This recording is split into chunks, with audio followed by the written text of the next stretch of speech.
Qual a importância do rádio no tempo das multimídias? Hoje em dia, é comum já ouvir que o rádio perdeu seu valor, diante especialmente da televisão e da internet. Mas a rádio tem, e o rádio tem, um alcance que os outros não têm. Seja por razões geográficas, econômicas ou culturais, o rádio continua sendo um dos meios de comunicação que atinge 98% das famílias brasileiras, segundo últimas pesquisas. Acham que o mesmo acontece com a internet? Certamente não. Enquanto a televisão tem aproximadamente uma média de 3 a 4 horas de horário nobre, o rádio tem 13 horas de horário nobre de audiência. Isso é impactante. Não menos, pelas mesmas e outras razões, presidentes da República permanecem com programas no rádio, sempre com mais atuação do que em televisão. E todas essas questões nos levam a suscitar se o rádio permanece atual ou se ele deixa de ser importante diante de outras mídias. Esse conceito de rádio que surge enquanto tecnologia em 1920 e tem um impacto profundo na Primeira Guerra Mundial, diante dessa notícia que é profunda e que abala a nossa história. Nos Estados Unidos ela surge com a função jornalística, e no Brasil surge já em 1923 e vai por muito tempo atingir uma função política. No Brasil, tendo uma função de complementar a informação dentro de um processo cultural e político grande e efetivo. Mas especificamente eu queria tratar com vocês algumas questões filosóficas que são importantes, entre outras, de serem discutidas em nome do conceito de rádio. Vale a pena citar uma das obras, um dos clássicos de comunicação, a Crítica da Comunicação de Lucien Fez, um francês que se dedicou em grande parte a estudar a ideia de comunicação. E ele vai dizer o seguinte: nós podemos falar em basicamente 2 teses sobre comunicação. E aí ele vai estudar o rádio como um dos principais e fundantes conceitos de comunicação de massa. Ele vai dizer, de um lado nós temos a tese, a ideia, que é a comunicação de representação.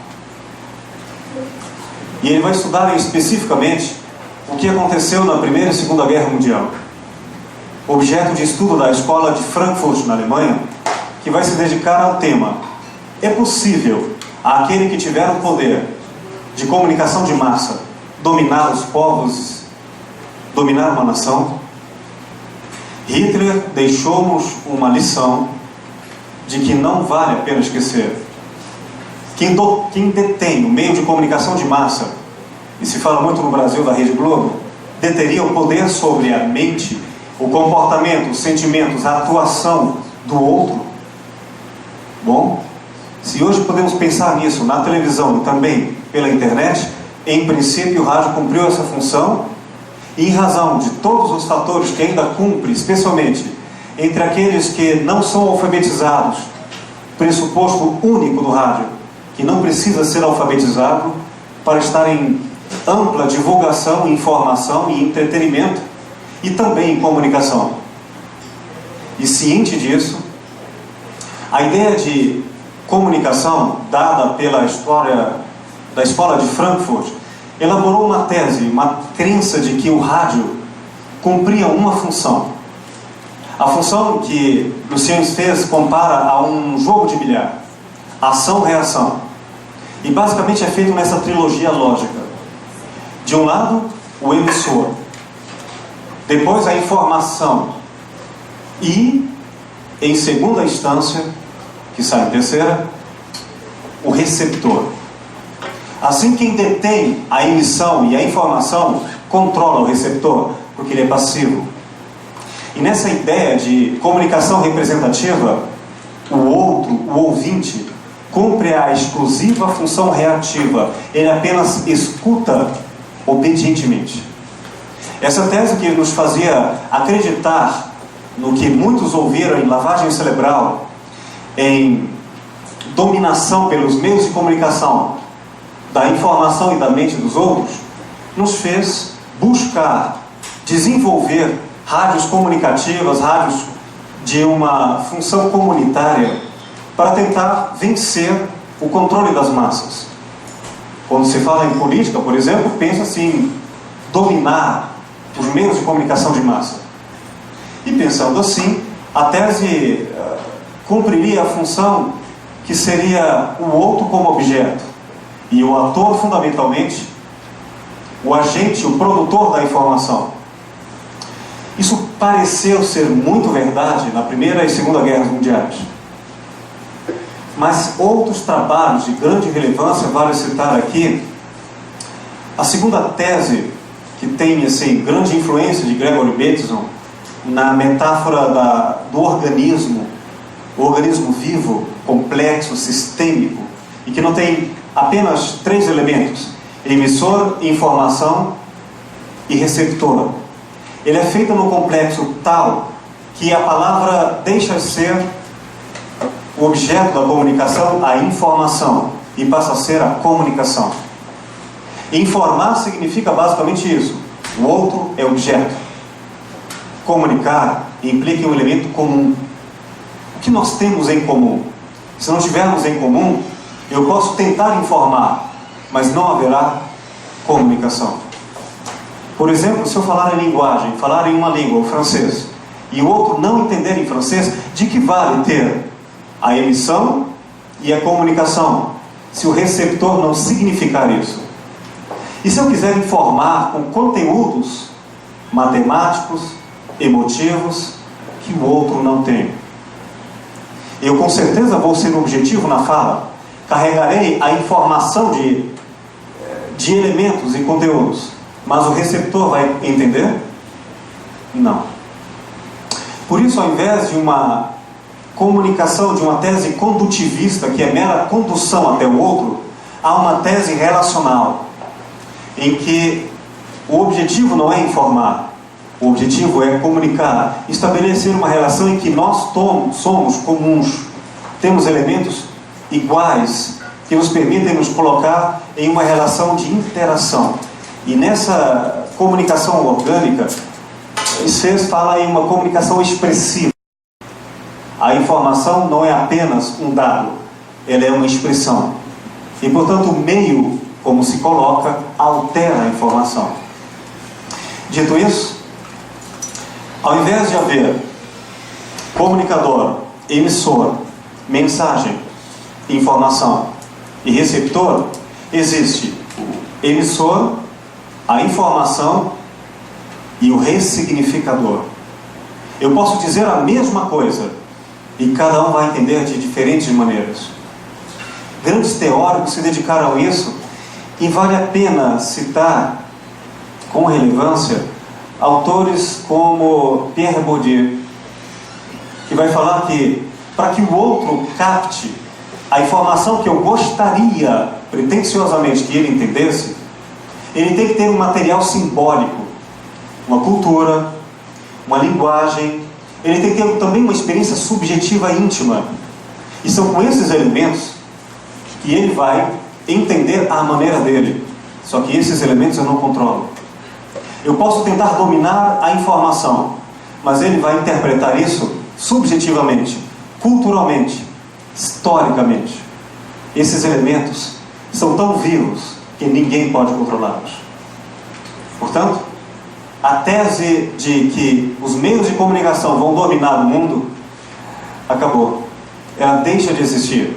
E a questão passa a ser outra.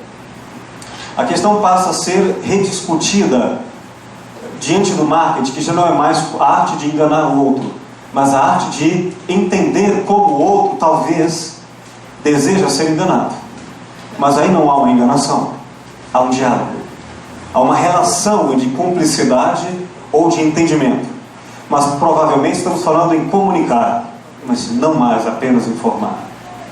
Houve um tempo em que a ilusão de que informar o outro era válida e pretensiosamente verdadeira. Hoje a questão é por mais que eu pretenda, estamos nos entendendo? Contra ou a favor das minhas primeiras intenções? Eu só posso apostar numa direção, mas a resposta é: nunca saberei, não perfeitamente. Dito isso, a importância filosófica do rádio, ela implica em alguns elementos fundamentais que eu gostaria de suscitá-los. Primeiro é as vantagens da oralidade, que as imagens não trazem. A oralidade, ela tem uma repercussão que atualiza a consciência no aqui e no agora. Em culturas ainda não alfabetizadas, quando não havíamos o texto para registro das informações, não poderíamos guardar por registro para depois lermos, quem sabe, as informações que foram dadas. Se eu não escutasse a pessoa agora, eu perderia informação sempre. Por isso, a fala, ela tinha uma função de conexão entre um e outro, de tal maneira que a atualidade da consciência era um compromisso e uma responsabilidade diante da vida. Na medida em que surgiram textos, na medida em que surgiram imagens produzidas e facilmente gravadas para serem reproduzidas, minha consciência diz como possibilidade: bom, se tem registro, eu posso deixar para depois. E deixando para depois, por que me comprometer agora? Assim sendo, nas imagens, vendo o YouTube como registro, e nos textos, eu posso sempre deixar para depois. E se eu posso ser responsável somente depois, por que não? Inevitável aconteceu que a preguiça tomou mais vantagens que a coragem. E a função da oralidade, ela destituiu o homem de seus compromissos diante da vida. No entanto, a rádio, que é uma espécie de diálogo vivo entre o locutor e o outro, com um certo diálogo mental, faz com que tenha na função da rádio, ou na função do rádio, o cumprimento de uma instantaneidade muito perdida nas relações humanas. O que eu quero dizer é que, filosoficamente, há uma grande possibilidade, uma grande deixa, quem sabe um convite, se não uma necessidade ainda viva do rádio. Garantir uma relação humana de diálogo, hoje tão esquecida, abandonada e carente em todos nós. Fora isso, tem uma função físico-psicológica que é importante não esquecer. Enquanto alguém fala e alguém escuta, e sem comprometimento, que acontece na TV, em que eu preciso de alguma maneira uma imobilidade diante da imagem, mesmo carregando o YouTube no celular, mesmo diante de algum tablet de internet, eu preciso ficar parado. E isso me dá uma certa condição passiva diante da imagem. Ela é o foco e a atenção primordial. Ela exige de mim uma certa atenção parada no corpo, diante do cinema, diante da TV, diante da internet. Eu não posso fazer outras coisas. Embora a minha mente pode cumprir uma função produtiva, ela é essencialmente, ou quem sabe, privilegiadamente, uma função passiva. Eu preciso parar e dar atenção à imagem. O que não acontece com o rádio. Porque no rádio, eu cumpro uma função que é produtiva. Eu posso ouvir o rádio enquanto faço outras coisas que não cumprem a função de recepção. Então eu posso dançar ao ouvir rádio. Uma coisa que eu adoro fazer é dançar e cantar dirigindo.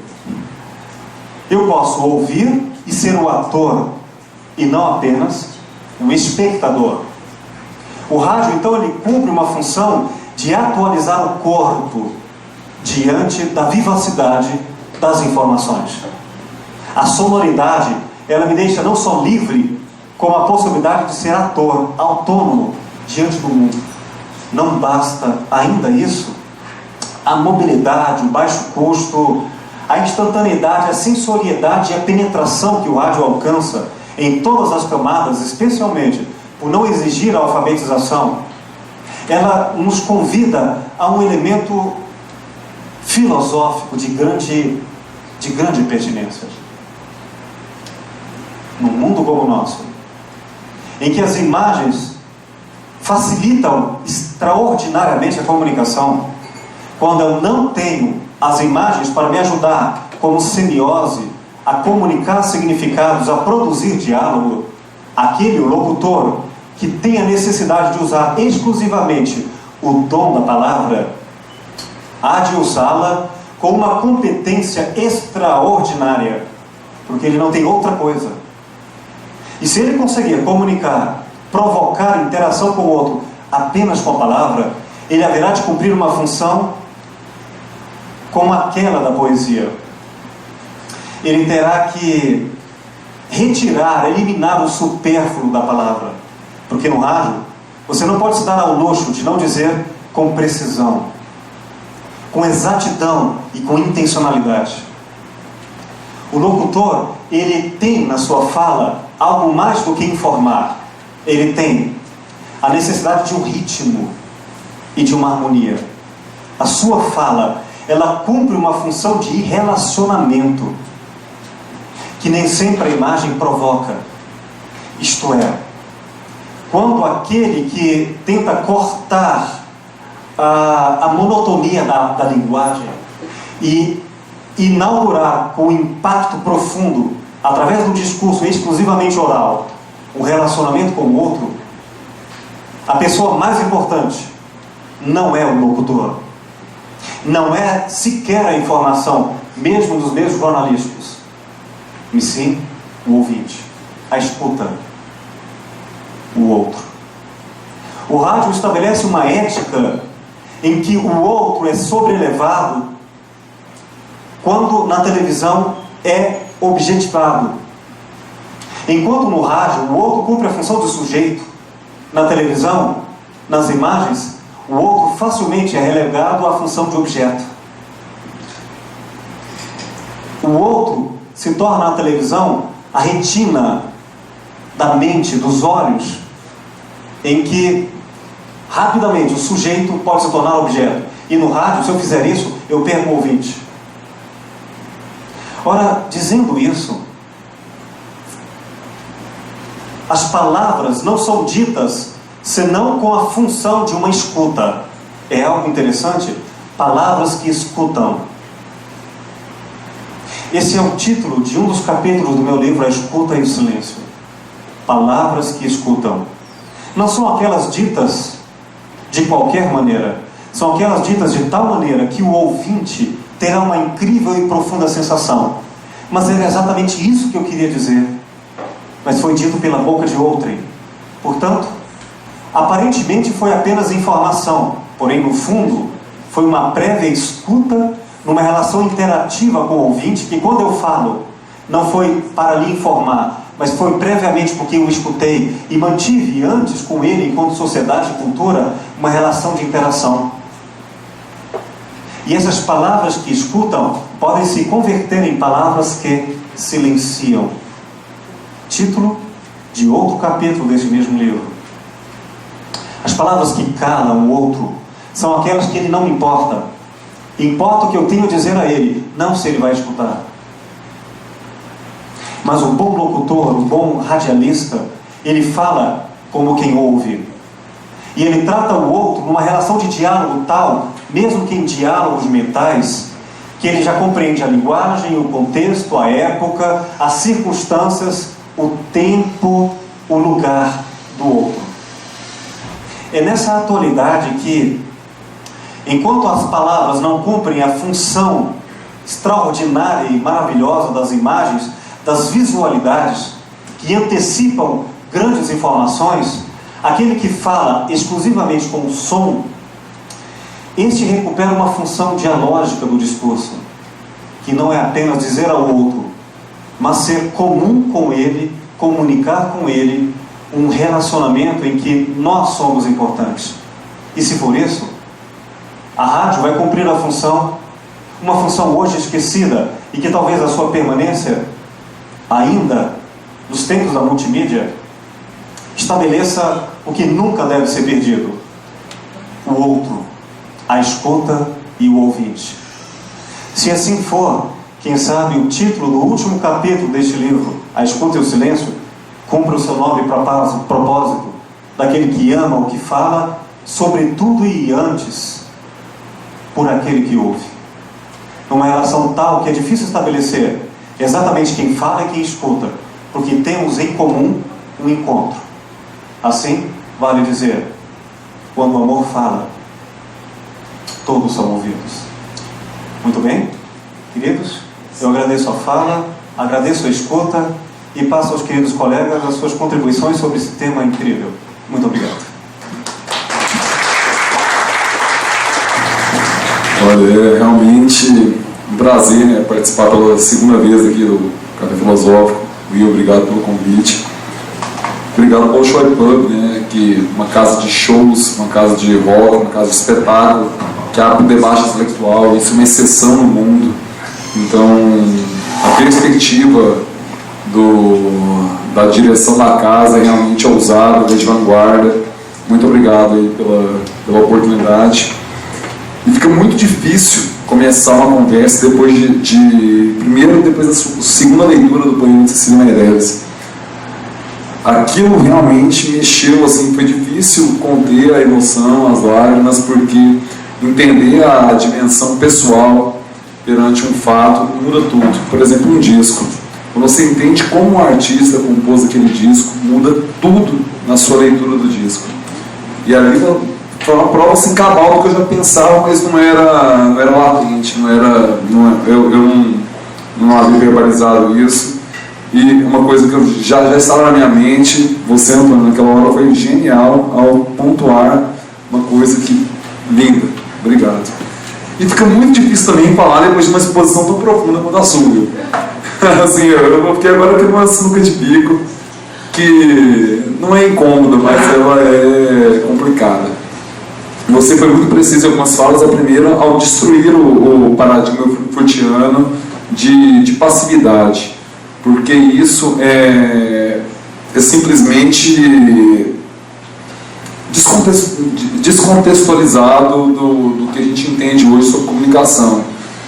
E eu diria, cara, em exemplos práticos, Will, a reeleição do Lula, ela foi um momento onde a gente colocou em questionamento alguns elementos da teoria frankfurtiana que ainda persistiam, né, do poder de influência, em especial do papel do formador de opinião.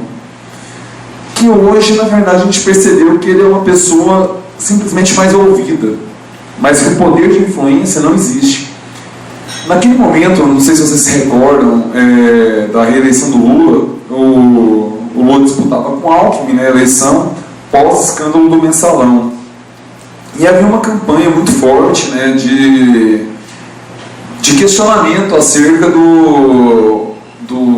da prática ética do governo do PT naquele momento ali, né, da compra do partido, da negociação, do Caixa 2. E o PSDB e o PFL, né, não sei se já tinha mudado a Democratas, era o PFL, mas apostavam que essa questão ética iria colar para a ascensão da candidatura do Alckmin, o que não aconteceu, né? Gerou um segundo turno, até inesperado, porque a expectativa era de eleição do Lula no primeiro turno, mas gerou um segundo turno, mas que o Lula venceu com até alguma tranquilidade aquela eleição. Um fato histórico de que o Alckmin teve mais votos no primeiro turno do que no segundo turno, uma coisa muito de exceção, né? Naquele momento, o papel do formador de opinião foi colocado em xeque na comunicação brasileira. Até que ponto esse cara consegue de fato influenciar, já que ele forma a opinião, formador de opinião, até que ponto ele consegue influenciar alguém a fazer alguma coisa. Isso se mostrou um equívoco, porque na verdade a teoria da agenda, ou agenda 7, ela se mostrou mais efetiva. O que é a teoria da agenda? Você consegue pautar aquilo que as pessoas vão dizer. Você não consegue pautar como elas vão dizer, o que elas vão dizer. Você consegue pautar o assunto, mas não a forma que as pessoas vão entender aquele assunto. Então assim, o Mensalão entrou na pauta, entrou no debate. E aí eu cito uma entrevista no Mano Brown, o vocalista do Racionais MCs, do Roda Viva. Quando ele foi questionado sobre o Racionais MCs, um grupo de hip hop de São Paulo que é reconhecido publicamente pelo seu engajamento social, pelo seu entendimento muito até radical da exclusão do negro, da exclusão da população periférica do nosso país. E eles fazem campanha já há algum tempo para o Partido dos Trabalhadores. E aí o Mano Brown foi questionado na Roda Viva acerca disso, né, de por que o Lula não havia falado sobre as pessoas, né, do mensalão e tal. Ele acabou aquilo lá, não sei, né, ficou na dele. E aí você entendeu, a resposta do Mano Brown, ela possibilita o entendimento de qual é o código de ética que norteia essa população periférica. Ele responde o seguinte na pergunta do jornalista, que o Lula é o tipo de cara que entrega o parceiro, ele não entrega o brother dele. O Lula é um cara que, o seguinte, ele não vai ser caguete, ele não vai aguentar alguém, ele vai ficar na dele. Se o cara cair, caiu por ele. Então o formador de opinião que prega essa ética, esse tipo de discurso, ele acabou sendo menoscabado na história, porque na população que acabou tendo algum tipo de ascensão social no governo Lula, isso foi entendido como um posicionamento válido, ou seja, se o cara vacilou, ele responde, eu não vou falar. E aí onde que entra o rádio nessa história toda? O rádio é um veículo, como você bem colocou, Will, que ele possibilita um diálogo direto, pela questão da oralidade. E aí, em comparação às novas mídias, tem um papel de companheiro que nenhuma outra mídia até hoje conseguiu exercer. Porque o rádio ele é o único veículo de comunicação que você pode fazer outra coisa enquanto o consome. Todos os outros são egoístas na atenção, são exclusivistas na atenção. A imprensa escrita, é impossível fazer outra coisa se não ler. Você pega o jornal, você tem que ler aquilo ali para compreender o que está sendo dito, porque senão é impossível. A televisão, mais ainda, porque ela envolve recurso audiovisual, então ela é muito monopolista da sua atenção. A internet, ela é promíscua entre ela mesma, agora ela não é promíscua com outros meios. Você abre muitas páginas, você faz muitas coisas no computador, mas é só no computador. O rádio possibilita você cozinhar, você dirigir, você vender uma roupa, você malhar, você fazer N atividades em companhia do rádio. E aí entra o papel do suposto, do pseudo formador de opinião no veículo radiofônico, onde você pode conversar com a pessoa no momento mais absurdo da vida dela, seja ela fazendo sexo, seja ela dormindo, extremos da sua atividade diária. Você pode estar ali conversando com ela, e o grau de atenção, isso é outro debate, né? Mas ela vai estar com você ali no ouvido. Essa perspectiva do rádio é o que permanece com relevância, o que permanece dando relevância ao veículo. A possibilidade de você fazer coisas ouvindo rádio. Nesse mundo de hoje, onde as possibilidades são muito fartas, né? Agora, quais são os problemas dessa nova perspectiva do rádio? Primeiro, nem é do rádio, eu diria de qualquer atividade. É a fartura de opções, né? Então, hoje o cara pode ouvir o rádio pela internet, só que não é obrigado a ouvir a rádio daqui. Ele não é obrigado a ouvir, por exemplo, no meu caso, a Interativa FM, ou a Companhia, que é uma emissora que eu diria assim, o auge do perfil adulto de Goiânia, foi com a Companhia FM, uma emissora que eu era ouvinte, eu e a mulher André, prazerosamente ouvintes. O cara pode ouvir essa emissora da Grécia, ele pode ouvir de São Paulo, ele pode ouvir de onde ele bem entender. Eu tenho um programa no meu celular, onde chama então você pega qualquer rádio do mundo. E é tão legal que assim, se você escolhe um estilo preferido, sei lá, rock clássico ou MPB, que são os dois estilos de música mais ouço, ele coloca rádios semelhantes. Você pode buscar. Só que tem um fator local, né? Você quer saber do buraco na sua rua. Você mora na cidade, você vive no mundo, você mora na cidade. Você quer saber do buraco da sua rua, você quer saber do sinal da sua esquina, por que a AMT não resolveu. Você quer saber do que acontece no Bolshoi Pub aqui. Você não quer saber o que acontece no Bolshoi Pub da Grécia. Tem um Bolshoi Pub lá também. Só que isso não diz respeito à sua rotina. E isso, o rádio ele é muito ágil, muito eficiente nesse tipo de resposta. Além disso, o rádio possibilita uma história que é o diálogo mais direto. Por exemplo, o povo fala da interatividade na internet. Ela é falaciosa, na verdade. Vamos supor, você lê um texto na Folha de São Paulo lá. Escolhendo ou não, você posta um comentário. Aquele comentário ele já é minorizado só por ser um comentário. Eu, por exemplo, faço minha culpa perante vocês, eu não leio comentário nenhum de texto nenhum. Eu leio a ideia do autor ali e paro ali. Eu não sigo. 118 comentários, um número excelente. Aquilo e zero, é a mesma coisa. Eu não tenho interesse em ler o que as pessoas falam sobre aquilo. Problema meu? Provavelmente. Agora, ela é falaciosa. Agora, quando o ouvinte liga e entra no ar, como é o caso que a gente pratica na Interativa FM, ele tem exatamente o mesmo poder que eu tenho naquele tempo. Ele está verbalizando algo para a sociedade de forma que em nenhuma outra mídia ele consegue fazer. Ocupar o mesmo espaço, com o mesmo peso, da mesma forma em que o suposto protagonista está fazendo. Você pega na mídia impressa, é um espaço hiperlimitado à opinião do leitor. Você pega na mídia televisiva, isso mal existe. É uma pauta direcionada sobre uma entrevista ao cara. Na internet são os comentários. O rádio é o único meio que possibilita um suposto padrão igual de diálogo com o protagonista, com o... Eu também não gosto do termo emissor, sabia, Will? Eu acho ele é uma perspectiva muito impositiva, sabe? E eu respeito muito a percepção das pessoas. Então a ressignificação foi a hora que você mandou, eu acho que melhor, na sua fala introdutória. E aí eu tenho um incômodo em falar emissor. Então eu estou usando protagonista de forma equivocada, mas entendo, eu tenho um incômodo com a palavra emissor. Esse é outro ponto forte do rádio que eu gostaria de destacar para vocês. Além disso, a gente tem a perspectiva agora aí da digitalização do rádio. No meu entendimento, a digitalização da televisão no Brasil ela pegou um caminho equivocado, onde se priorizou a qualidade da imagem em detrimento da multiplicidade de informação, porque nós tínhamos 3 modelos em debate, né? E aí eu destaco 2 aqui que foram os que afunilaram, né? O modelo europeu e o modelo japonês.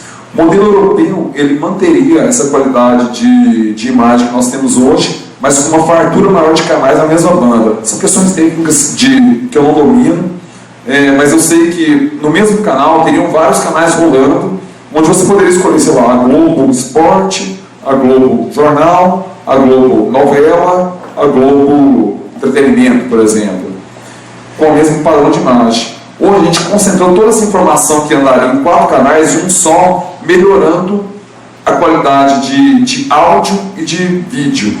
Então, assim, na época, né, no debate, o Gustavo Kirten, o tenista brasileiro, estava no auge, ganhando Roland Garros e tal. E a argumentação foi o seguinte: você veria os pelos da bola, da raquetada do Gustavo Kirten. E aí eu paro e penso assim, nessa televisão brasileira que a gente tem hoje, é melhor ver com grande nitidez a bunda da mulher do Big Brother? Eu não percebo a vantagem conceitual de ser ver com maior definição a bunda da mulher do Big Brother, ou sei lá, vocês sabem, essa programação que a gente tem aí, vergonhosa na televisão. Eu preferia mais opções. Perdemos esse debate. O rádio começa essa discussão agora, onde a digitalização pode franquear algumas bandas interessantes na diversificação do conteúdo veiculado. Por exemplo, novamente vou falar da indústria onde eu trabalho, da rádio interativa. A gente poderia ter, por exemplo, uma interativa jornalismo, uma interativa pop rock, uma interativa black music, uma interativa clássicos, na mesma banda, onde você escolheria. Agora, a gente não pode ser ingênuo também e achar que isso significa uma democratização do acesso ao meio de comunicação. Não vamos ser ingênuos, né? Na verdade, a concentração continua da mesma forma. Agora, só os caras terem que virar não só 24 horas de programação, mas 24 vezes 4 vezes 5 horas, eu acho que facilita uma abertura, uma gama maior de acesso. Porque, por exemplo, voltar à televisão agora para fazer um comparativo em relação à rádio. A televisão hoje é um grande latifúndio que precisa fazer uma reforma agrária hoje na televisão brasileira. Porque você pega ali a programação noturna das televisões, a partir da meia-noite, ela é toda, ou ela é vendida a programas de venda, ou vendida a igrejas, ou ela é o Technicolor, aquelas listas coloridas na tela. Ou seja, os caras não dão conta de ocupar 24 horas de programação. O rádio, hoje, brasileiro, a madrugada dele é toda feita por robô. Assim, a gente não tem informação ali, a gente não tem... informação, eu não separo música de informação. Música, para mim, é uma informação também. Então, mas é uma programação determinada por robô na madrugada dos rádios brasileiros, quando tem programação. Imagina isso vezes 4 ou 5, que seria a ampliação das bandas de cada frequência.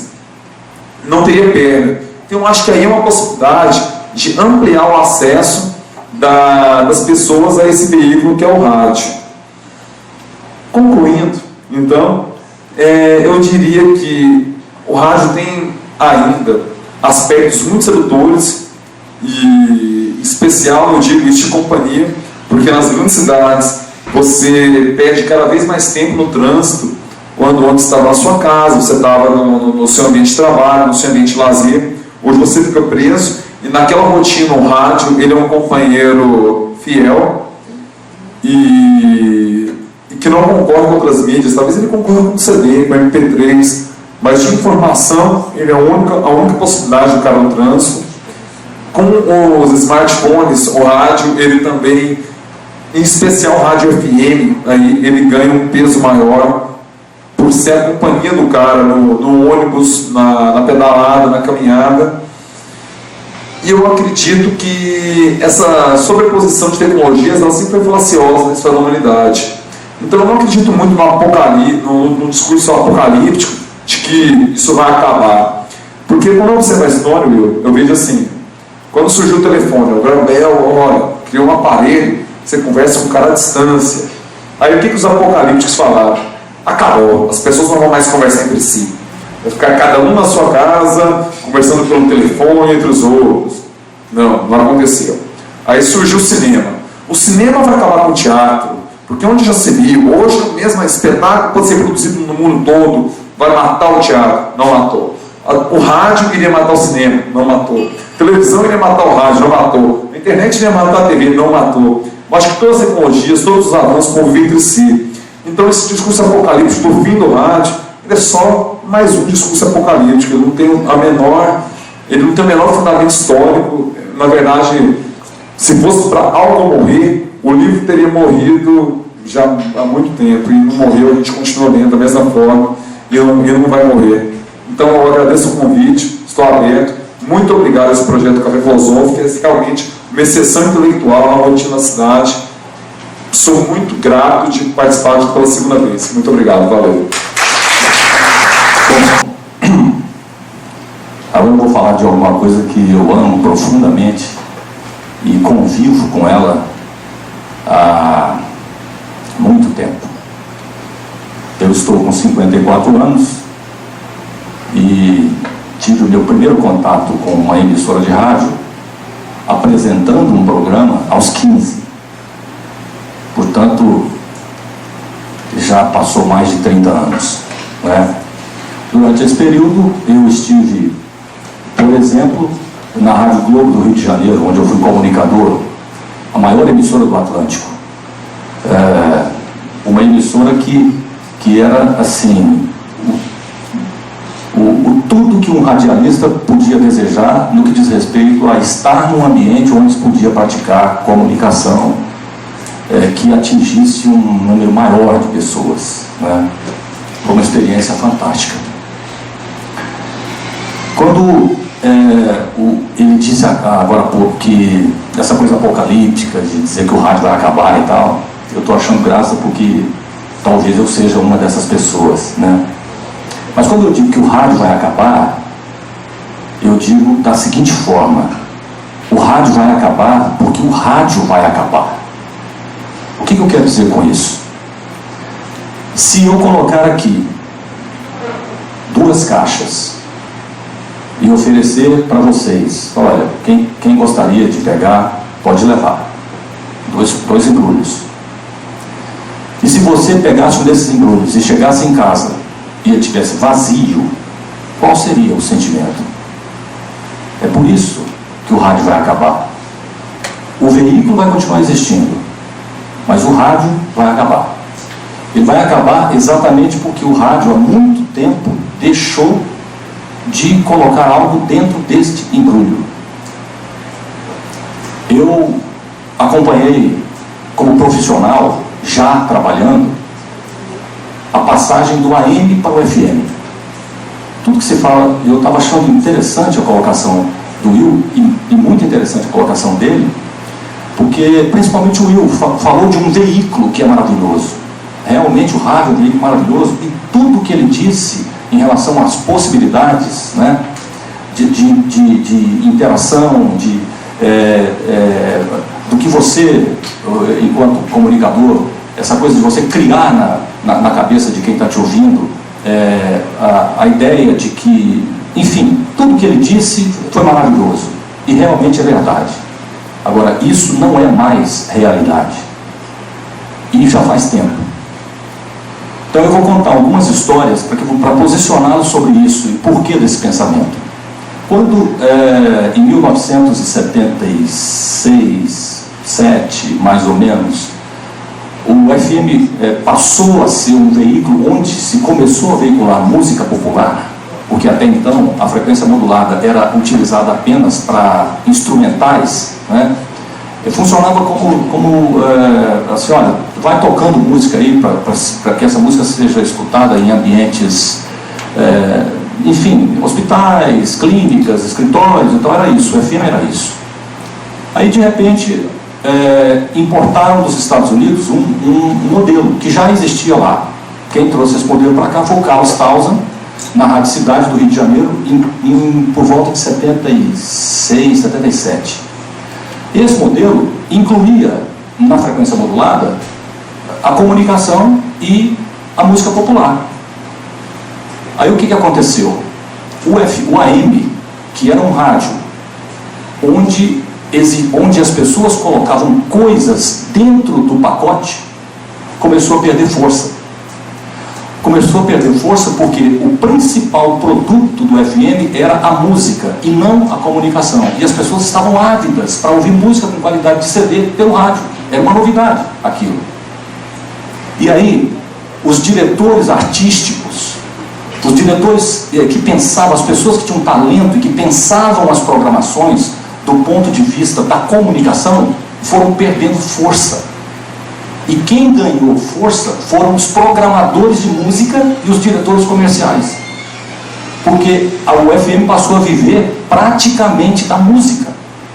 Uma programação, para vocês entenderem mais ou menos o que é isso, hoje de uma rádio, por exemplo, uma pop rock de sucesso, ela trabalha com um playlist musical de 50, 60 músicas, que ocupam quase 80% da programação. Os outros 20% com midbacks e flashbacks só. Mas 80% da programação funciona em cima do sucesso. E as 10 ou 15 músicas que mais tocam, ou que mais estão fazendo sucesso, ocupam, nesse 80%, quase 80%. Então você escuta música, repetindo, e a lógica disso, e pior é que tem lógica. A lógica é que as pesquisas mostram que as pessoas ouvem rádio, no máximo, ininterruptamente, 1h30.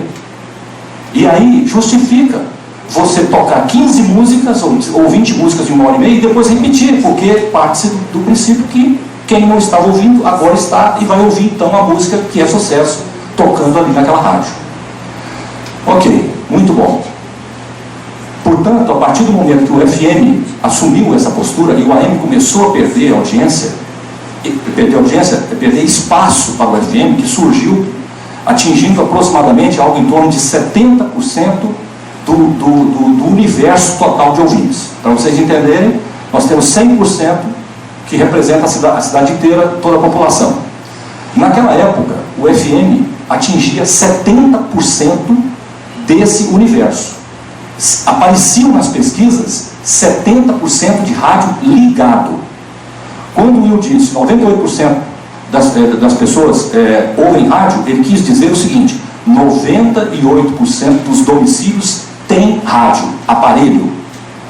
Ele não quis dizer 98% das pessoas ouvem rádio. Isso é muito importante que fique claro aqui. Pois bem, então, quando o FM se transformou num veículo cujo produto oferecido, 99% era a música e só a música, né? Ele encantou as pessoas que não necessariamente eram ouvintes do AM, que buscavam, por exemplo, em Goiânia acontecia um negócio interessante. Naquela época existia uma rádio no Rio de Janeiro, que eu trabalhei nela depois, chamada Rádio Mundial. Não sei se é da sua época isso. A Rádio Mundial, ela era uma rádio assim, que tinha lá um grande comunicador chamado Big Boy. O Big Boy foi um vanguardista, e ele apresentava as novidades que vinham de fora e tal, o cara que se relacionava com os Beatles, né? Enfim, ele se relacionava mesmo, de verdade, com os Beatles e tal. Então todo mundo ouvia a Rádio Mundial à noite, porque à noite a onda média ocupa ela consegue se propagar com mais facilidade, porque o teto da atmosfera aumenta e ela consegue ir mais longe. Então aqui a gente ouvia a Rádio Mundial. Quando o FM entrou, a primeira coisa foi derrubar a Mundial. Ninguém mais ouvia a Mundial. Por quê? Porque a mesma música que tocava na Mundial passou a tocar na Rádio Araguaia com uma puta qualidade de áudio.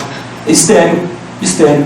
Ou seja, então aquele AM que chiava, que não sei o que e tal, ficou, já passou. Isso provocou o desaparecimento, do ponto de vista de importância de veículo, da maioria das rádios AM. A maioria desapareceu, continuou existindo, elas estão aí, né? Vocês sabem, por exemplo, que a Rádio Anhanguera de Goiânia tem onda tropical e que tem lá uma programação diferenciada? Ninguém escuta, mas está lá funcionando. Ou seja, iguais a ela e outras emissoras AM que se transformaram em emissoras assim de nada, sem nenhuma importância, né? Que vivendo basicamente de verba de governo. E isso acontece até hoje. Você escuta, fala assim, escuta, como é que essa rádio está se mantendo? Esse financiamento vem de onde? Não tem propaganda, não tem comercial, não tem nada. Das duas, uma. Ou estão lavando dinheiro, ou estão faturando exclusivamente de governo. Verbas que vêm da prefeitura, do estado ou federais. Então, esse AM, a partir desse momento que o FM entrou, ele começou a ser vampirizado, porque a audiência se virou totalmente para o FM. E olha o que interessante aconteceu. As gravadoras, as companhias de discos no Brasil, entraram nas programações das emissoras e começaram a financiar essas emissoras com promoções.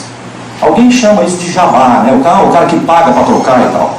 Pois bem, elas entraram e foram transformando as emissoras em repetidoras de música, vitrolões apenas. E isso fez surgir no Brasil um tipo de locutor que ele é quase um robô. Porque você diz para ele, olha, você vai dizer a vinheta da rádio, você vai dizer a hora certa e vai dizer o nome da música. Você pode dizer bom dia ou boa tarde e mais nada.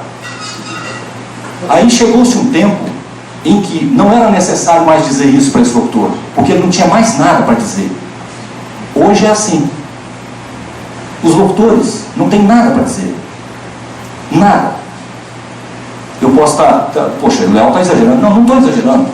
Eles só sabem dizer a hora, o nome da rádio, a vinheta, um texto de promoção ou qualquer coisa assim. Eles não opinam, eles não sentem, eles não participam, eles não fazem o que o Will falou, que o rádio poderia fazer e que é maravilhoso. Então o rádio acabou. Esse rádio acabou. Exatamente por isso. O pacote ficou vazio. Eu levo um pacote vazio para casa e me aborreço. Na segunda vez eu acho que estão me sacaneando. Na terceira eu tenho certeza. E assim aconteceu com o rádio FM. Ou seja, lá atrás, quando alguém deveria ter pensado, olha, é necessário, né, que a gente comece a perceber nas pesquisas que o índice de rádio ligado está diminuindo. Eu deveria esperar um pouco mais do meu discurso para dizer a frase que eu vou dizer agora, mas eu não vou esperar. O rádio vai morrer por falta de oxigênio. E o que é o oxigênio do rádio? A audiência. Hoje, a situação é exatamente a seguinte: todas as emissoras FM de Goiânia estão disputando menos de 7% do universo total de rádio, que são os rádios ligados. São 20 emissoras dividindo isso. É muito pouco. E aí, qual o efeito colateral principal disso? A perda da capacidade de retorno no varejo. O rádio deixou de dar retorno para o pequeno comerciante, que era quem tinha condições de veicular no rádio. Era o grande cliente do rádio. Ali estava a água que o rádio bebia. Quando o rádio deixou de dar retorno no varejo, esse comerciante pequeno, que existe em grande número por aí, deixou de veicular lá. Por quê? Porque não tem retorno. E comunicação institucional para esse cliente pequeno também não interessa, porque o negócio dele é vender. Ele tem que vender para continuar existindo. Ele não tem tempo, ele não pode investir no rádio para ter uma imagem institucional, para construir uma imagem institucional. Essa imagem institucional precisa ser criada junto com a propaganda, a comunicação de varejo dele. Senão, ele não interessa para ele como veículo de comunicação. Isso mostra, inclusive, um efeito na própria internet, com o surgimento dos sites de compra coletiva. Por quê? Porque houve um boom dos prestadores de serviço atuando como ofertadores de promoções nos sites de compra coletiva. É porque eles estavam completamente sem absolutamente onde anunciar para ter resultado no varejo. Restava a eles o panfletinho na rua, restava a eles um outdoor, que também é uma coisa mais institucional e tal, enfim. Mas o resultado que o rádio dava, deixou de dar. Então, quando alguém me pede para falar das possibilidades do rádio, meu coração sorri, porque elas são enormes. O rádio tem tudo, e continua tendo tudo, para suportar a internet, a TV, sem o menor problema. Eu consegui, de certa forma, mostrar isso quando criei a Rádio Companhia. A primeira pergunta que um grupo de empresários me fez, o que eu pensava sobre o rádio? Eu falei, vai acabar. Como assim vai acabar? Nós acabamos de comprar uma. Eu falei, como assim? Nós compramos um canal ali, e aí? Eu falei, pois é, mas vai acabar. Quando eu dei os números para eles, eles botaram a mão na cabeça. Eu falei, mas peraí, existe uma possibilidade, fazer certo, fazer direito, fazer com responsabilidade, fazer algo que traga de volta ouvintes que jamais, que há 20 anos não escutam mais rádio. Você acabou de dizer que escutava. Quer dizer, por que você escutava? Porque o pacote não estava vazio.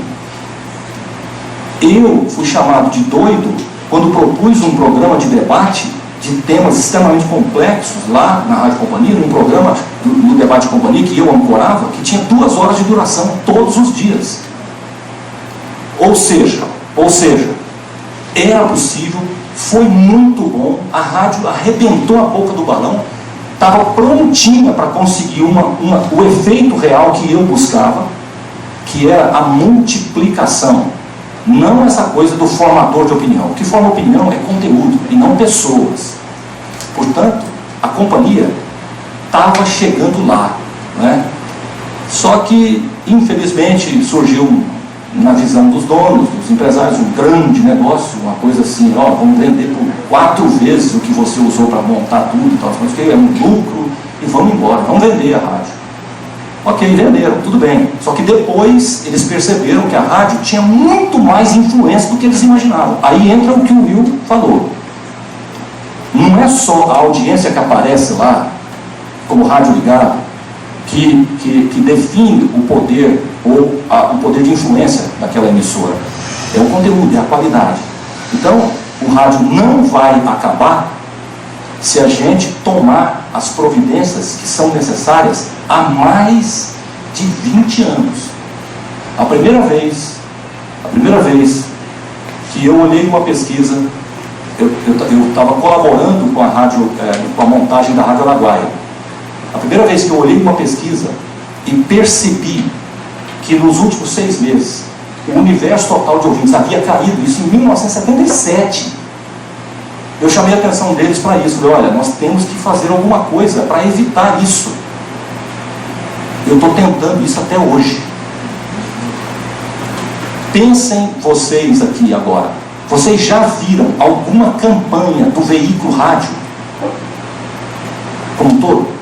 Seja em jornal, em outdoor, em televisão, em qualquer lugar. Vocês nunca viram uma campanha do veículo rádio. O meio nunca se uniu para isso. O meio sempre trabalhou com o que se tinha de audiência. Então é assim, você me contrata para fazer uma rádio, aí eu vou lá, pesquiso. Quem está ouvindo? Bom, está ouvindo o seu Zé, o João e o Manel. Legal, então você faça uma coisa específica para dar audiência lá entre o seu Zé, o seu João e o seu Manel. Só isso. Eu não posso fazer uma rádio cuja proposta seja aquela que o Will falou. Eu teria que fazer algo para dar retorno na qualidade da audiência que existe hoje. Isso levou o rádio a uma situação de penúria, que é o que está vivendo hoje. Algumas emissoras ainda conseguem sobreviver. A Interativa é uma delas, a Rádio Companhia era uma delas, né? Por exemplo, a Rádio Executiva, que tem por trás dela um grupo enorme de jornal, televisão e tal, não sei mais o quê, que inclui a Rádio Companhia no seu case, a Executiva no seu case, ainda consegue. Agora, as emissoras solteiras, que não pertencem a grupos pesados e tal, elas estão assim, elas estão com a lama chegando no nariz. Essa que é a verdade. Agora, o veículo é maravilhoso. O veículo é assim, tem um potencial enorme, e o que é mais louco, né? O que é mais louco, na Rádio Companhia, enquanto eu sofria pressões para diminuir o tempo do debate, que era um absurdo, 2 horas sem tocar uma música, cara. Enquanto eu sofria pressões de um lado, de outro lado eu recebi e-mails assim, pelo amor de Deus, não põe música nesse debate aí não, hein? Ou seja, o que a audiência queria estava claro, a audiência queria conteúdo, a audiência queria isso que o Will falou, que é o que deveria ser o principal a ser levado em conta numa emissora de rádio, mas infelizmente não foi. Essa é a nossa situação real. É como eu disse antes da minha exposição, eu sou um pensador prático. Tudo que eu penso que sei vem da minha vivência, dos meus sonhos e dos meus erros, que ao longo da minha carreira foram muitos, mas eu aprendi com eles. Então é isso. Por gentileza, apresentem seu nome e sua pergunta. Nossa, que bom que eu já fui a primeira, né? Meu nome é Leandra Leon, eu sou cantora e sou formada em rádio e TV. E a minha formatura já ficou para muito tempo atrás e nem tem mais essa formação na Universidade Rádio e TV. Nem tem mais para jornalista também, você nem precisa ser jornalista. Então a gente assiste todo dia a degradação cada vez maior de profissões muito salutares. E nós não fazemos nada, né? Fica tudo bem, está tudo certo. E eu preciso confessar que eu sou uma apaixonada pelo Leal. Conheço o Leal há muitos anos. Sei que é uma pessoa que tudo que ele faz com excelência. E agora acabei de me inscrever, eu não sabia da Rádio Verdade, somente de vez em quando. Acabei de me inscrever lá, é a rádio que está no ar pela internet. Parabéns pela iniciativa mais uma vez.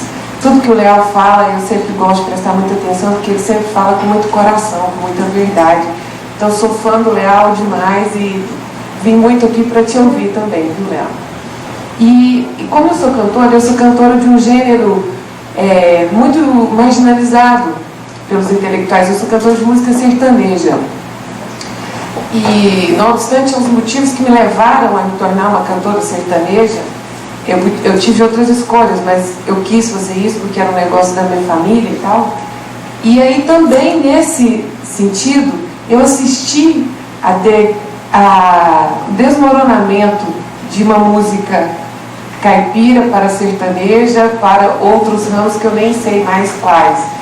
E quando você fala, Leal, que o rádio tem 7% só de efetivo de gente ouvindo, e eu falo para você, não vai melhorar esse número. Por quê? Porque eu sou cantora, para eu tocar minha música no rádio, eu tenho que pagar 20 mil reais para que durante 3 meses a minha música toque. E ela fique na lista das... Então eu estou falando de uma situação verdadeira. Eu acabei de gravar um CD, ninguém vai ouvir, porque eu não tenho dinheiro para pagar. E eu não quero mesmo também, se eu tivesse dinheiro para pagar a música, eu não precisava estar gravando CD.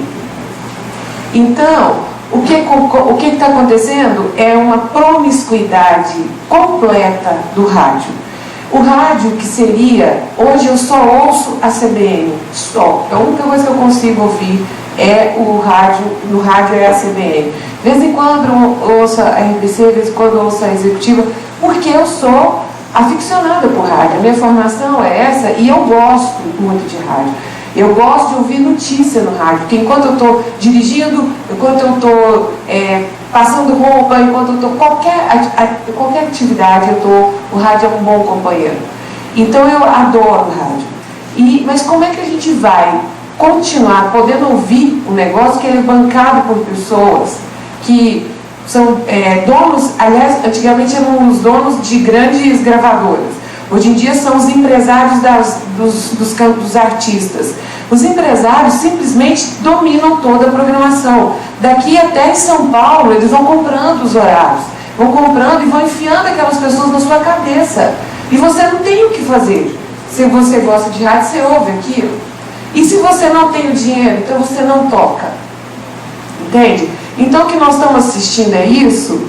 E eu, diante disso tudo que eu estou falando, é verdade também, porque não tem motivo para mentir. E o Léo sabe disso.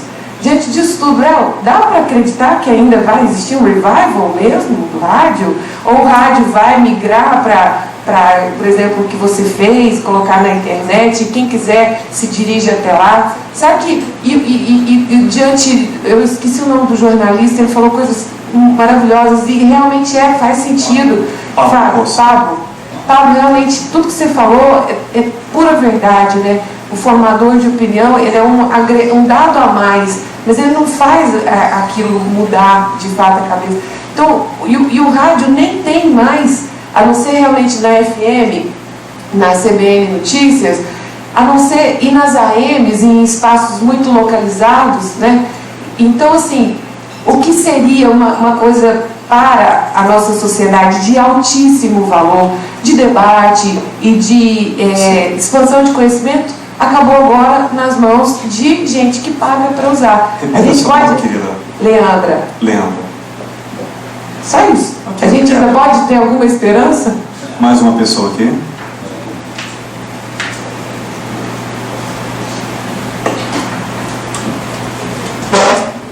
Eu sou Luiz Henrique Paraíba. Meu nome é Paraíba porque eu sou da Paraíba. E eu fiquei... Alguém falou que ficou bem embriagado. Eu fiquei meio louco assim, encontrar Antônio Leal, porque o Antônio Leal, ele nem pode saber, nem sabe o tanto que eu admiro profissionalmente. E ao lado de um cara que eu considero anarco-jornalista, que é o Pablo, que é um sujeito que fascina as pessoas. Né? Isso é verdade. E aí eu tive a ousadia de tem uma ferramenta que não sei se todos conhecem, que é o Blavin. É uma ferramenta de rede social de áudio. E que eu já disponibilizei um dos poemas declamados pelo Leal nessa rede. E já deu audiência. Né? Então, essas coisas é bom a gente também deixar claro que pode interagir nas redes também. Leal, não sei se a gente vai desanimar, mas em Goiás nós temos 200 emissoras comunitárias, todas fadadas praticamente ao fracasso, porque estão alinhavadas no neopentecostal ou nos políticos corruptos. Só tem essas duas linhas de rádio do interior. Ou está ligado a Deus é amor, ou universal do reino de alguma coisa, ou a um político mais influente da sua micro-região. As que não, tirando as rádios comunitárias, as rádios comerciais, que chegam a 170, elas estão livres percentualmente do reino de Deus, mas estão muito mais ligadas ao reino da safadeza, que somos políticos. Do capeta. Aí, por exemplo, eu acho incrível, por exemplo, você vai no norte do estado, jamais no mundo alguém vai dizer alguma coisa contra Lereia, por exemplo. Jamais, é pecado mortal. Né? Então as rádios, elas estão, além disso, as emissoras, elas estão entregues realmente, né? Isso não se pode fazer, falar ou criticar, enfim. Então, nesse aspecto das rádios comunitárias, Leal e Pablo, vocês ainda enxergariam nesse novo universo de rádios comunitárias, que é onde está mais próximo à comunidade, é onde está ligado ao seu município, a Bonópolis, a Maurilândia, Castelândia, essas cidades pequenas de 5, 8, 7 mil habitantes, né, que tem as suas rádios. Isso pode ser uma esperança, a gente vai conseguir melhorar isso nas pequenas comunidades. E para encerrar, eu queria dizer, lamentavelmente o Flamengo se lascou hoje, mas tinha um sujeito na Paraíba que chamava Geraldo Cavalcante. Ele começava, olha que viagem, gente, ele começava a jornada esportiva dizendo assim: abrem-se as cortinas, olhem para seu rádio e vejam um campo de futebol. Viagem da porra, calma. Olhem para seu rádio e vejam um campo de futebol. É isso que está faltando, a gente voltar a viajar no rádio, a se fascinar, a fazer o rádio abrir as cortinas, que seria o que o Leal comparou aqui, seria a caixinha, a gente abrir e ter o espetáculo, ter o ator, ter a cena, ter o figurino, ter a luz, ter o som, ter o fascínio e ter a viagem do rádio. Se acabou, não sei, mas nós vamos continuar viajando. Valeu ver vocês, né? Mais alguma pergunta? Ali, ó. Grande filósofo de Goiânia, Railton Nascimento. O Will já falou ali, tira o grande e aumenta o salário, né? Como diz o outro. Parabéns mais uma vez aí por um café filosófico aqui no Bolshoi. Eu tenho acompanhado algumas edições e sou entusiasta desse tipo de iniciativa. Hoje tomava banho para vir para cá e lembrava do café filosófico, eu nunca me esqueço, lá que acontecia em Paris, perto da Praça da Bastilha, com Marc, filósofo francês que morreu há pouco tempo, publicou um café para Sócrates, né? E foi um livro que eu li ainda quando era acadêmico de filosofia e que me marcou muito, né? Assim, poxa, o cara reunia lá tanta gente interessante, dona de casa, profissionais, desocupados e gente de toda ordem para fazer debates. E é bom ter em Goiânia esse tipo de iniciativa. Então, parabéns.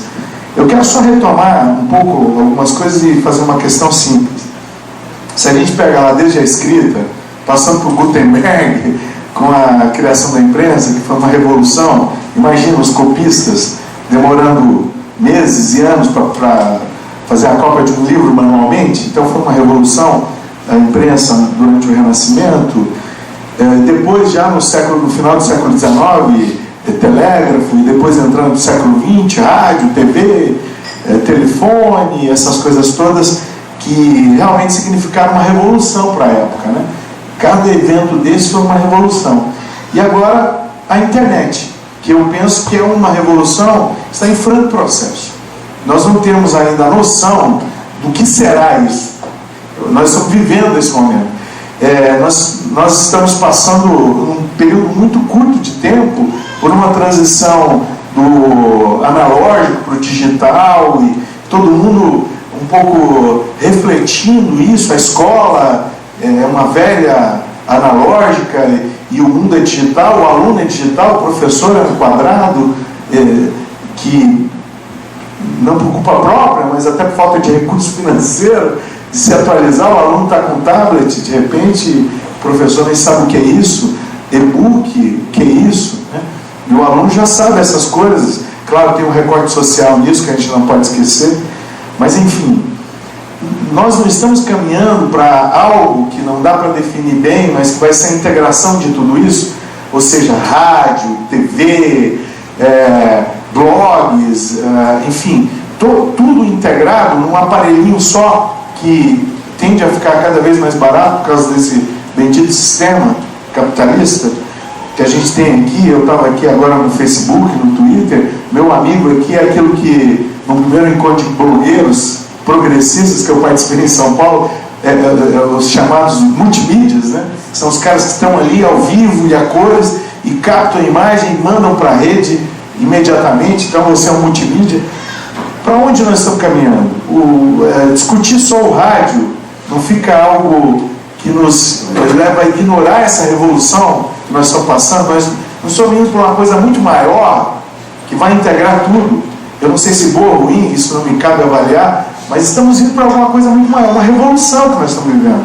E será que a gente vai ter condições de avaliar essa revolução só daqui a 50 anos? Ou se a gente consegue avaliá-la ainda agora no olho do furacão? Obrigado, querido.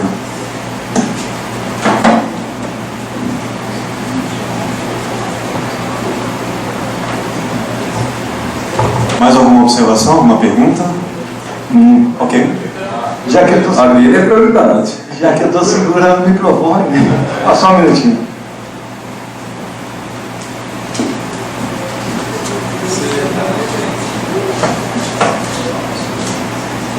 Bom, meu nome é Amarildo, eu sou professor de filosofia e sou cineasta. Próximo café, dá o convite aí na mesa, filosofia e cinema, né? A gente vai estar juntos aqui. Eu fiquei impressionado com o trabalho, né, que você fez com poesia e o músico, né? E gostaria de acrescentar e de lembrar, né, na colocação do Will, um texto muito importante do Nietzsche, né, que é a origem da tragédia no espírito da música, né? Em base, né, o texto dele diz o seguinte, que a música é mãe de toda imagem. E nós estamos falando de rádio, nós estamos falando de som, né? Eu acho que é importante a gente pensar um pouco isso, né? Quer dizer, o que provoca todo esse diálogo e essa, quer dizer, conceitualmente, né, é aquilo que o rapaz acabou de falar aqui, que o cara falou, olha para o seu rádio e vê um campo, né? Quer dizer, essa possibilidade que tem, né? Mas isso dentro do conceito do que ele entende por música, né? Porque aí há uma recuperação de sonoridade, né? Bom, e é uma observação que eu gostaria de fazer, porque essa discussão sobre o rádio também é uma discussão sobre som, né? E sobre sonoridade, sobre o verdadeiro espírito do som, o verdadeiro espírito da música, né? Porque a gente está também ouvindo imagem de uma certa maneira, né? Eu acho que essa referência a gente não deve perder numa discussão dessa, em primeiro lugar, né? Segundo, também o posicionamento que o Leal colocou em relação à poesia, né, me leva também a perguntar sobre o que é isso aí, a beleza, sabe? Eu acho que o belo, ele não está só numa referência, né? E ele tratou muito, quer dizer, ele fez questão da gente sentir a emoção que o poeta sentiu, né? Para a gente vir e ver, né? Quer dizer, infelizmente o nosso distanciamento do fenômeno estético é tão grande que precisa da mediação do esteta, né? Quer dizer, necessariamente, eu acho que não precisaria dessa figura, né? A poesia em si, ela tem essa capacidade, ela guarda, e você despertou, né? Quer dizer, aquilo que está guardado, nós estamos tão distantes, nós estamos tão insensíveis, nós estamos tão inaptos para a poesia, que é preciso então de alguém ler, chamar a atenção, ler de novo, voltar, né? E voltando de novo a esse jogo, eu acho que eles fizeram bem isso, né? Porque entender talvez não é possível, né? Mas sentir, como o caso da música, né? E aí eu esqueci o nome dele, o rapaz fez muito bem, né? O Jean, né? Eu lembro muito mais do som que ele fez para a poesia sobre Deus do que sobre o que estava sendo dito mesmo sobre Deus ali. Fantástico aquele som que ele fez, né? Fez a gente perceber mais o conteúdo poético, né? E a colocação que eu gostaria de fazer para a mesa, porque ficou um negócio bacana, eu gostei muito das falas de todos os três, né?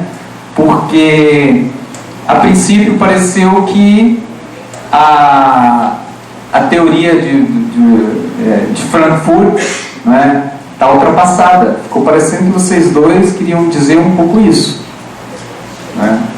E depois o Leal, né, apresentou uma ideia apocalíptica mesmo, né? O negócio está afundando. Eu fiquei incomodado com a fala de vocês dois, em relação a um dizer, olha, eu acho que uma discussão que se abriu num determinado momento, ela é dialética, sabe? Ela não é doutrina. Ver a teoria crítica como doutrina não ver filosofia nela, né? Então eu acho que pareceu para mim que vocês queriam dizer, olha, tudo o que foi dito pela teoria crítica está ultrapassado, porque a comunicação é dinâmica, não existe a história de massa, etc, etc, certo? E depois nós vimos um posicionamento, né, o nosso colega dizendo, olha, não tem como eu apresentar a minha música, certo? Eu tenho 48 anos de idade, eu ouvi Verdi agora, recentemente, uma peça maravilhosa que eu acho que eu não deveria nunca ter morrido sem ter ouvido uma coisa tão bela, né? Como o caso do Verdi. E eu não vou ver isso nos meios de comunicação, a probabilidade é mínima. Então, meu questionamento à mesa, não será que, né, isso é para vocês dois, será que vocês dois não estão sendo muito radicais e fechados ao olhar a crítica, né, que a escola de Frankfurt, principalmente os primeiros, fizeram aos meios de comunicação de massa? Obrigado, William. Bom, primeiro eu queria agradecer pela oportunidade, convidar a todos para voltarem ao Bolshoi de quarta a domingo, né? No domingo, no Café Filosófico. Assim que terminou a recitar as poesias, eu tive que encaminhar ele e agradecer por ele ter colocado sentimento no meu domingo. Não sei se você se recorda disso. Não estou muito acostumado a ouvir poesias. Já gostei muito de escrever, mas para mim mesmo, e guardá-las, um dia minha mãe abria a caixa ali, ó, que legal. Mas... Desculpa. Então, seguindo adiante, meu nome é William, eu retornei ao Brasil há 3 meses, vivi 18 anos nos Estados Unidos. E tive a oportunidade de trabalhar na televisão no Brasil por vários anos, e nos Estados Unidos não. Nos últimos, talvez 12 meses que vivi nos Estados Unidos, 6 meses, 7 meses foram cortando os Estados Unidos de norte a sul, leste a oeste, em torno de 7 meses, eu comprei um caminhão e saía de Nova York a Califórnia, perto de México, subia para Portland, Oregon, voltava para Miami, cortei todos os estados. Além dos Estados Unidos, funciona, né? Então é proibido, terminantemente, de se ligar um computador enquanto o caminhão estiver rodando. Mas a gente sempre arruma um jeitinho, né? E eu ligava a internet e o que me fazia me unir normalmente ao meu país era ao rádio. E eu tinha um aparelhinho que me custava $20 por mês, que eu tinha em torno de 3.000 rádios nos Estados Unidos e no mundo para ouvir, de excelente qualidade, mas eu não me liguei a nenhuma dessas rádios. Então eu retornei aquele aparelho, guardei meus $20 e comprei um outro aparelhinho que me conectava na internet às rádios brasileiras. Descobri radios.com.br e ali eu ficava de segunda a segunda. Eu dirigia em torno de 13 horas por dia.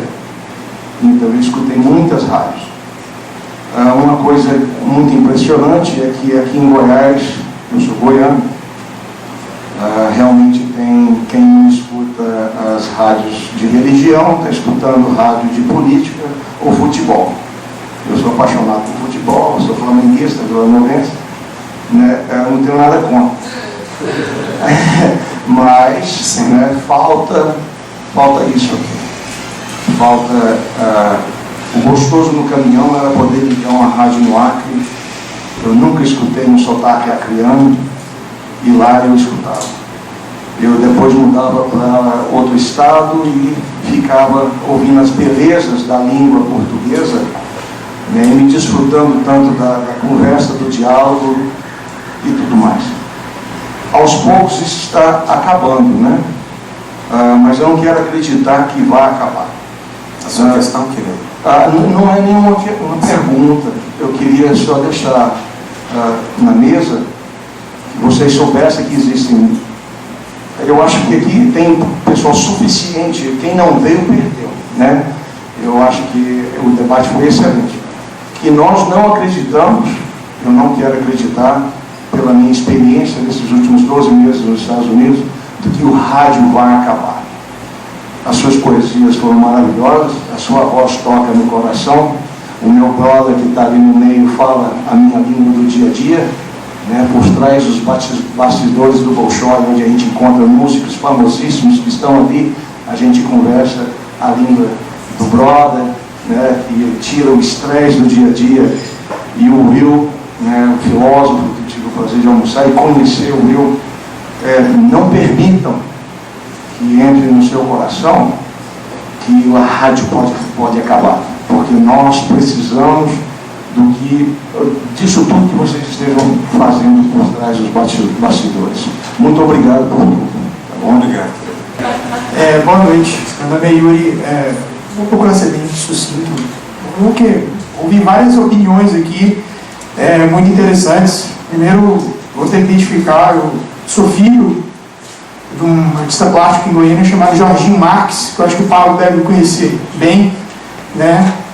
E meu pai sempre me disse que antes de qualquer debate que a gente faça, as pessoas que estejam participando, primeiramente elas cobrem do ministro da Educação, do secretário de Estado da Educação, do secretário municipal de Educação, pelas coisas que rolam, acontecem ao nosso redor.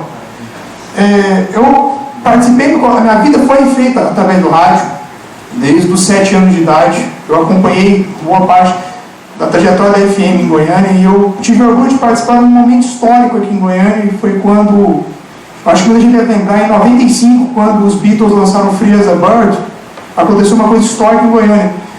A Rádio Terra, que era considerado o ícone do mau gosto em Goiânia, tocou a música na rádio, uma música dos Beatles. Foi uma vez só, mas foi uma coisa assim que, não só na Rádio Terra, mas em várias rádios, né? E eu senti muito orgulho, eu sou super fã dos caras, e você vê isso, né? Participar de um momento desse foi uma coisa assim que eu achei muito legal. E a FM sempre teve esse lado de interatividade, né? Principalmente com o pessoal mais jovem, né? E na minha sincera opinião, hoje eu também não ouço mais rádio.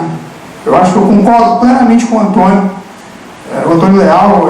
As rádios em Goiânia não cumprem o seu papel de preencher o saco, né, de dar conteúdo. Podem ter rádios que fingem, né, dar conteúdo. E não tem gente que finge também ouvir. É uma relação normal hoje, né? Relação de fingimento é normal, a gente compreende, né? Temos até rádios hoje que conseguem até ocupar seu espaço, né? A Interativa, por exemplo, eu acho que a Interativa poderia ser muito melhor do que ela é hoje, né? Mas pelas rádios que você vê, evangélico, de rádio evangélica que está vendo aqui em Goiânia, e você vê rádios como a Companhia, a Venenosa e a Rádio 89 FM serem fechadas aqui em Goiânia, eu acho que a Interativa até cumpre o seu papel até de uma maneira até razoável, poderia ser melhor, né? Eu creio que o papel da rádio, antes de qualquer coisa, né, colocando que os debatedores colocaram, eu acho que é questão de nós colocarmos, temos noção de que a rádio não é do dono da rádio, porque existe uma concessão pública que essas pessoas assinam quando vão comprar o rádio, né, concessão pública que é nossa, é dinheiro público. A Rádio Interativa não é do José Luiz. A Rádio Araguaia, que aqui fechou, sem consulta nossa, a Rádio Araguaia foi fechada para colocar a CBN. Não tenho nada contra a CBN, eu acho que a CBN tem um papel relevante de notícia, a FM tem que ter notícia, sim senhor, sabe? É uma concessão pública. Então nós, cidadãos, não temos consciência do papel que nós temos de poder sobre essas concessões. Nós achamos que a rádio é do dono. Enquanto nós achamos que a rádio pertence ao dono da rádio e não a ele, a coisa não vai mudar. A FM, aí realmente a rádio vai morrer. A rádio vai morrer porque nós não temos consciência do que esse veículo pertence à população. Além de muitas outras coisas que a gente for ficar debatendo aqui, vão ficar até a madrugada, discutindo o que pertence ou não, sabe? Mas temos que parar de achar que a rádio ela é propriedade de governo ou de qualquer dono. Não, a rádio pertence ao povo. Ao povo, até mesmo porque quem sustenta ela é o dinheiro e o imposto que a gente trabalha todo dia, um trabalho suave de 7 dias por semana, sabe? Que levanta e sustenta esse país muito bem. Muito obrigado. Obrigado, querido. Não em resposta, mas em diálogo, eu vou comentar no marido Pessoa e passar a bola para vocês. E dizendo o seguinte: a morte não é o fim. A morte é a possibilidade de um recomeço. Quem sabe permitir a morte garante o inevitável antes recusado para dar início a um novo tempo.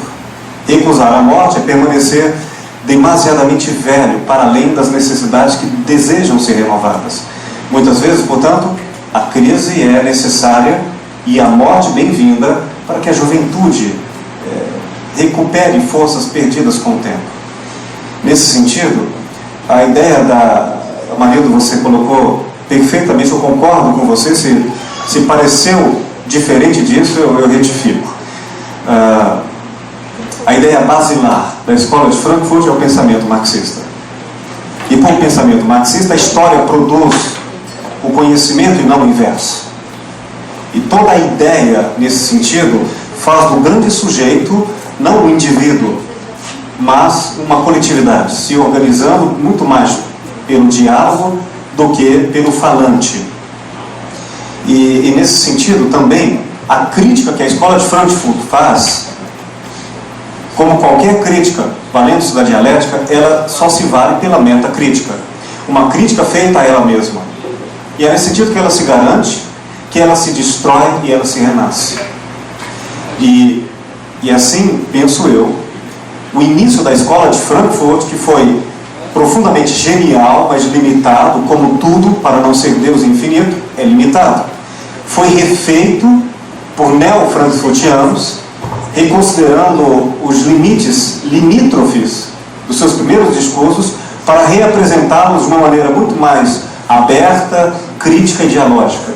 E como eu citei aqui, por exemplo, nesse trabalho, Pierre Bourdieu é um exemplo, né, que sai da crítica fechada do determinismo de Marx e Freud para reabrir discussões muito mais contemporâneas e cheias de outros conhecimentos que nem Marx nem Freud foram capazes, porque sua época não permitiu. Mas enfim, você está certo. A escola de Frankfurt não é uma doutrina, mas um método. E esse método revê suas próprias teses em antíteses e sínteses. Tudo bem, é isso mesmo. Queridos? Cara, é muita coisa para falar, assim, porque o tema é muito rico e N coisas me instigaram aqui.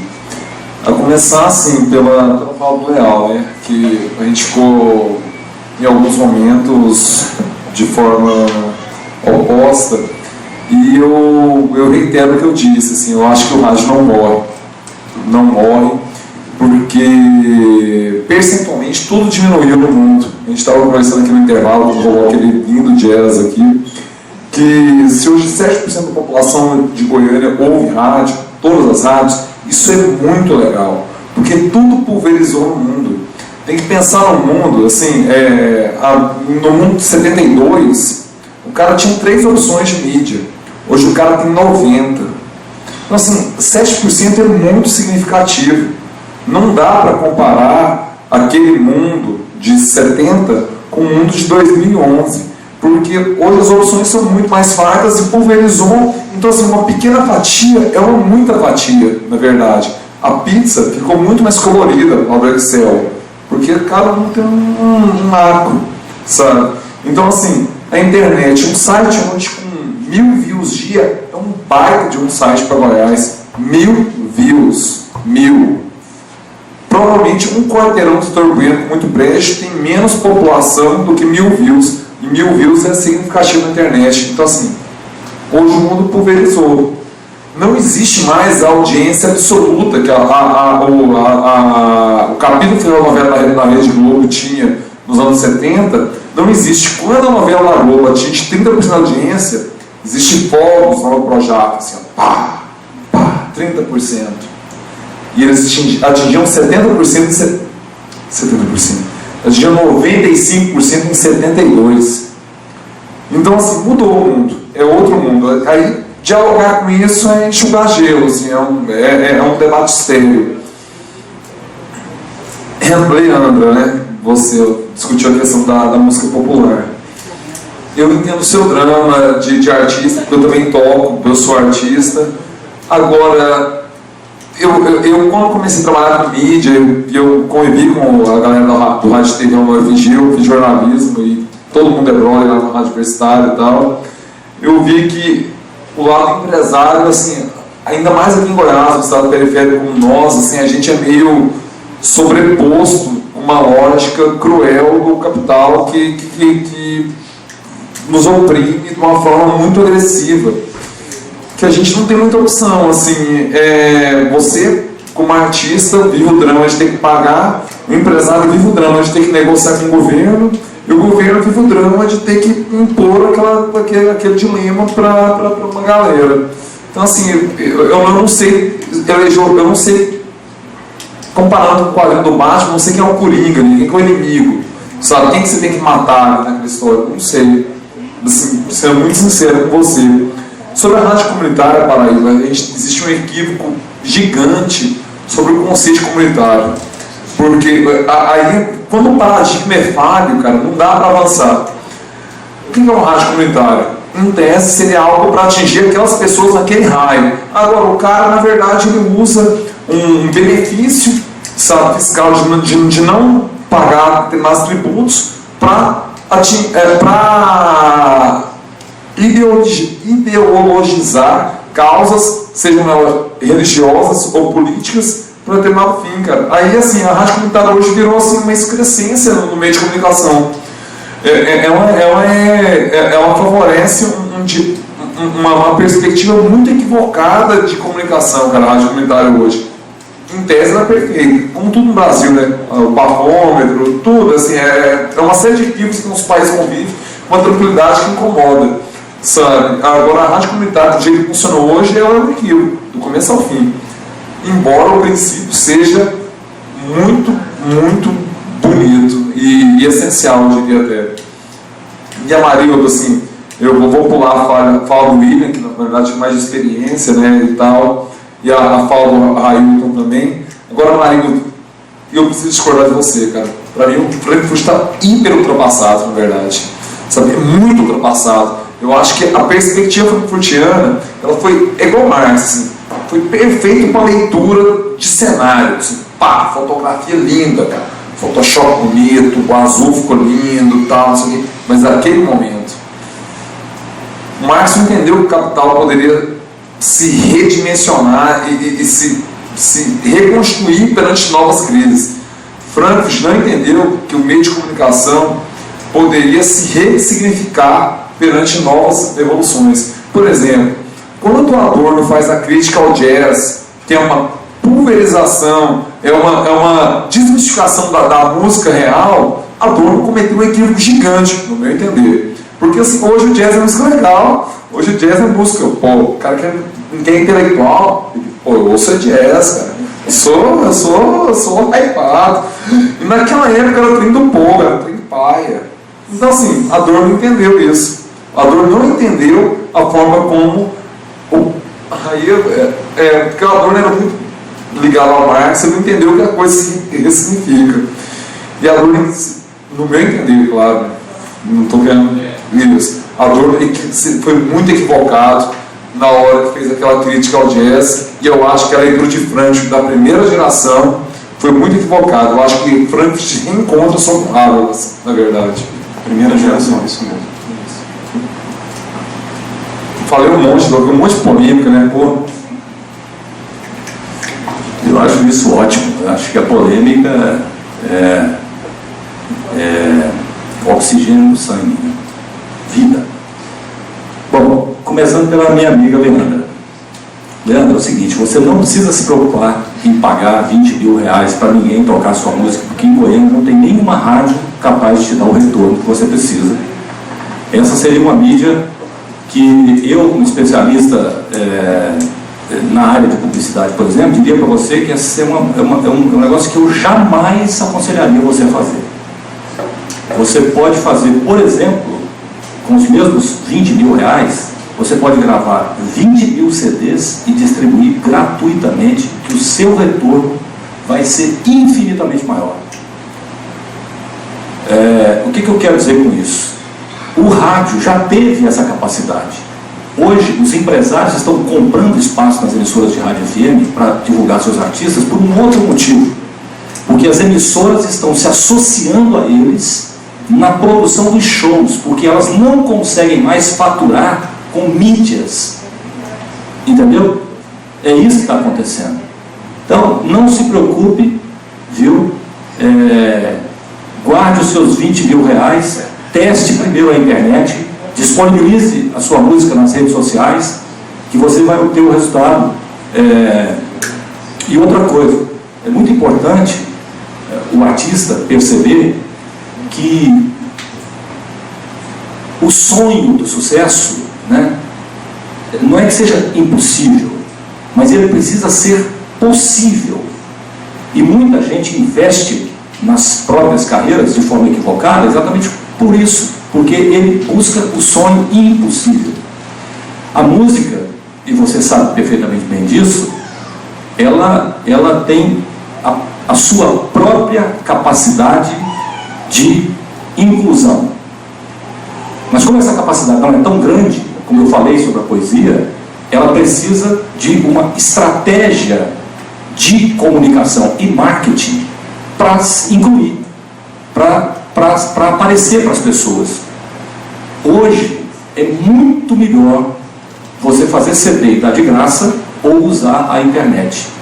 Não direcione o seu trabalho de marketing, principalmente, para o rádio, porque você vai jogar dinheiro fora. Ou seja, o rádio é incapaz de dar o retorno que você precisa.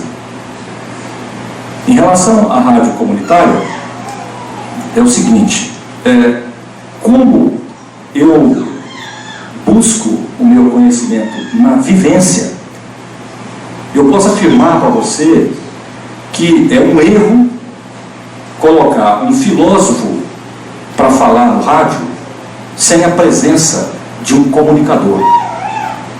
Porque o comunicador terá o papel de sentir o que o público está sentindo para tirar do filósofo a informação capaz de ser digerida por quem está ouvindo o rádio. A rádio comunitária propõe uma maluquice de trazer o público para ser o protagonista. E aí esse público, ele não tem o compromisso do condicionamento profissional para fazer com que aquilo seja realmente um veículo de comunicação que traduza o que ocorre naquela comunidade.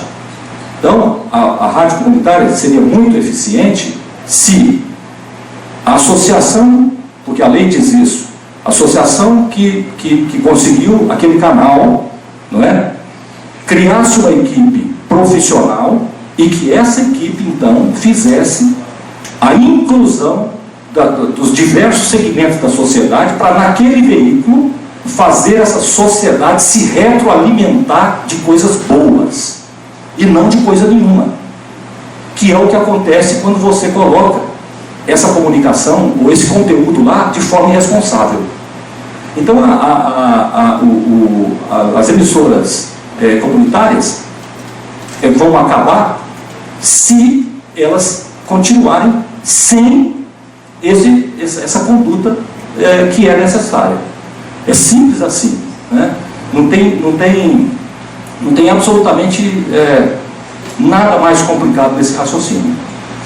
Uma outra coisa que eu gostaria de dizer aqui, que é muito assim importante, e quando eu disse, olha, hoje é só 7%, não foi só o surgimento de outras mídias que fizeram com que a audiência do rádio diminuísse.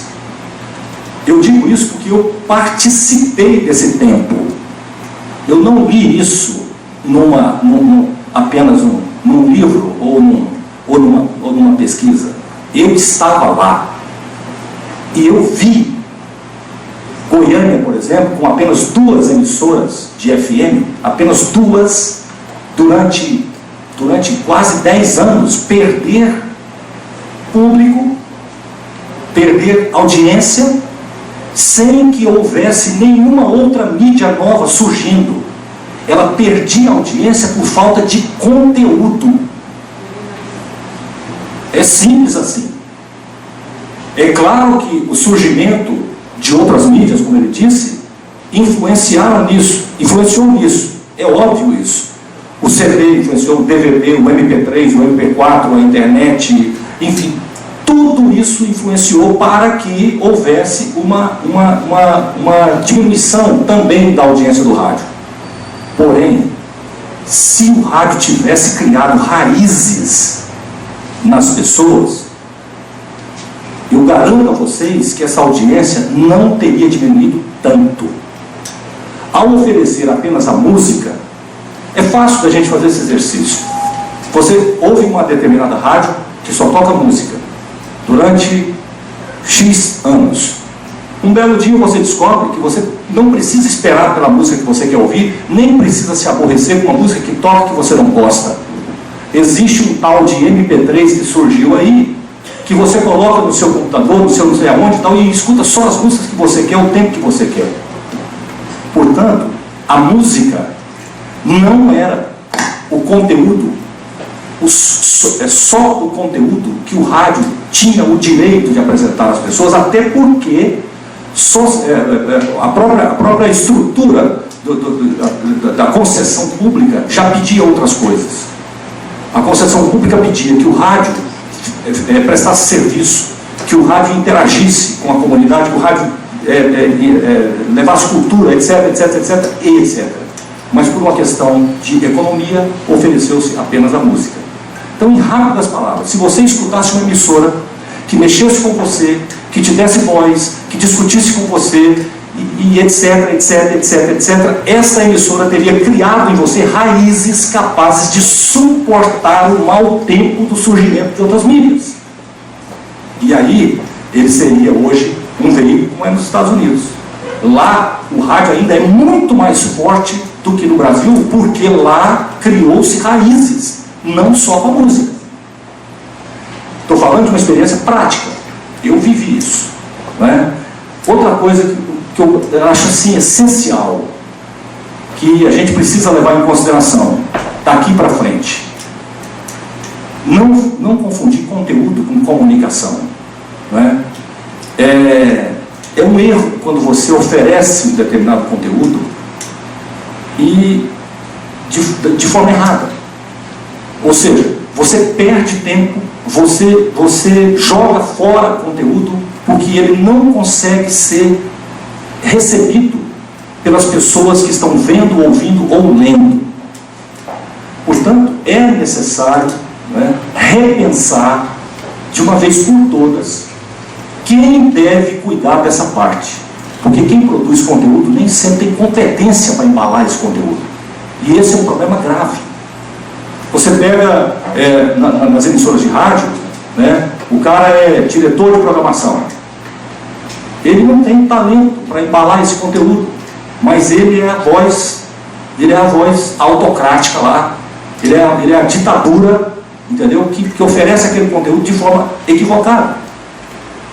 E isso fez com que o rádio perdesse a oportunidade de transportar conteúdos, porque esses conteúdos se perderam. Uau! Gostaram?